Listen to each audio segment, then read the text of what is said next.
ધોરણ 12 હિન્દી ચેપ્ટર 2 नमक का दरोगा। स्वाध्याय જોઈશું। क्वेश्चन 1, निम्नलिखित प्रश्न के उत्तर दिए गए विकल्पों में से चुनकर लिखिए। फर्स्ट, नमक विभाग के दरोगा पद पर किसकी नियुक्ति हुई थी? तो वंशीधर। सेकंड, नमक की गाड़ियाँ किसकी थी? तो आंसर आवશે पंडित अलोपीदीन की। थर्ड, पंडित अलोपीदीन को किस पर अखंड विश्वास था? तो लक्ष्मी जी पर।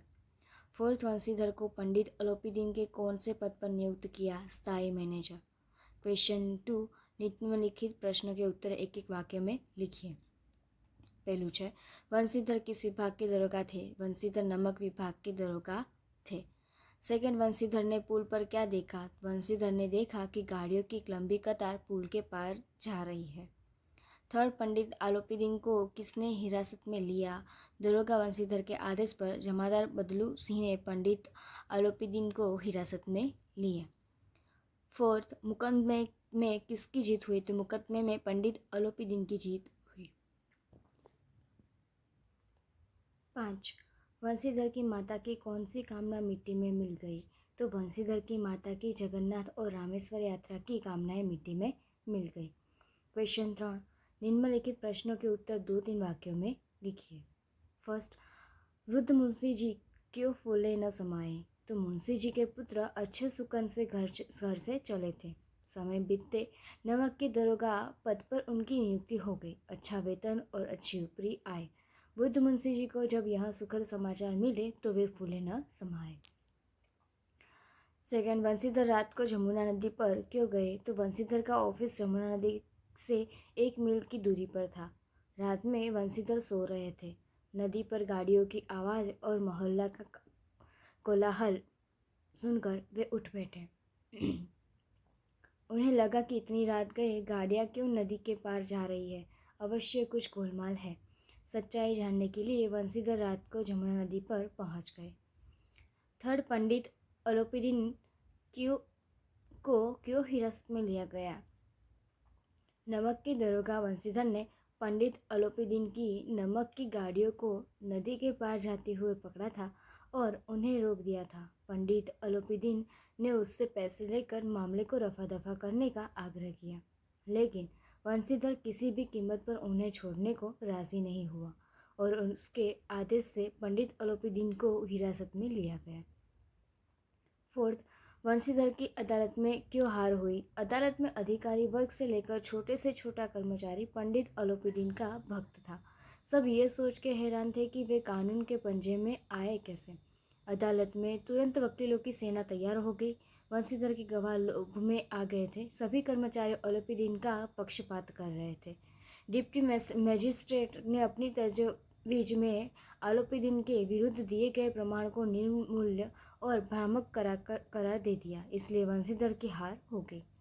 क्वेश्चन 4, निम्नलिखित प्रश्नों के उत्तर 5-6 वाक्य में दीजिए। फर्स्ट, पंडित अलोपीदीन के व्यक्तित्व का परिचय दीजिए। तो पंडित अलोपीदीन अपने इलाके के सबसे प्रतिष्ठित जमींदार थे। उनका बड़ा व्यापार था। वे बड़े पहुँचे हुए आदमी थे। बड़े बड़े अधिकारियों से लेकर छोटे से छोटे कर्मचारी पर उनका एहसान था। अपने सजीले रथ पर सवार होकर चलना उनका शौक था। उनका लक्ष्मी जी पर अखंड विश्वास था।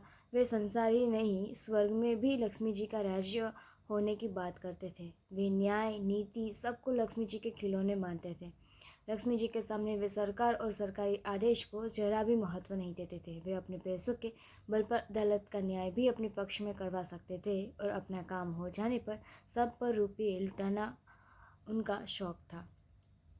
बीजो, पंडित अलोपीदीन ने वंशीधर को जायदाद का स्थायी मैनेजर क्यों नियुक्त किया? पंडित अलोपीदीन का लक्ष्मी जी पर अखंड विश्वास था। वे लक्ष्मी के बल पर कोई भी काम करवा लेते थे। वे मानते थे कि न्याय और नीति सब लक्ष्मी जी के खिलौने हैं। इनकी इस मान्यता को मुंशी वंशीधर ने तोड़ा था। पंडित अलोपीदीन अपनी नमक से भरी गाड़ियों को छुड़वाने के लिए वंशीधर को 40,000 रुपये तक घूस देने के लिए तैयार थे, पर वंशीधर एक सच्चा और ईमानदार इंसान था। उसने पंडित जी का प्रस्ताव ठुकरा दिया। वंशीधर ने पंडित को हिरासत में ले लिया। पंडित अलोपीदीन के लिए यह पहली बार था कि किसी इंसान ने पैसों से ज़्यादा ईमानदारी और कर्तव्य पर पालन को अहमियत दी हो। पंडित अलोपीदीन को सच्चे आदमी की पहचान थी। उनको अपनी जायदाद की व्यवस्था करने के लिए एक ईमानदार इंसान की तलाश थी, जो वंशीधर में पूरी हो रही थी। इसलिए पंडित अलोपीदीन ने वंशीधर को जायदाद का अस्थायी मैनेजर नियुक्त किया। क्वेश्चन 5, आशय स्पष्ट कीजिए।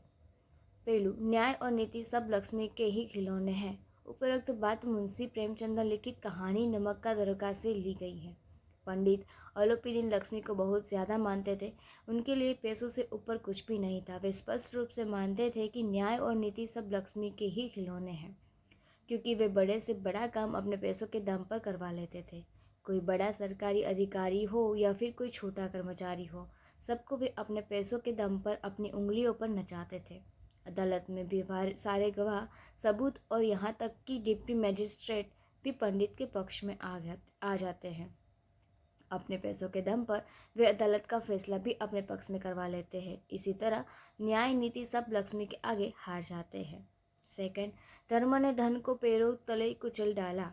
यहाँ बात नमक का दरोगा पाठ से ली गई है। यह बात मुंशी बंशीधर के संदर्भ में की गई है। मुंशी बंशीधर हद से ज़्यादा ईमानदार और कर्तव्य पालन करने वाला इंसान है।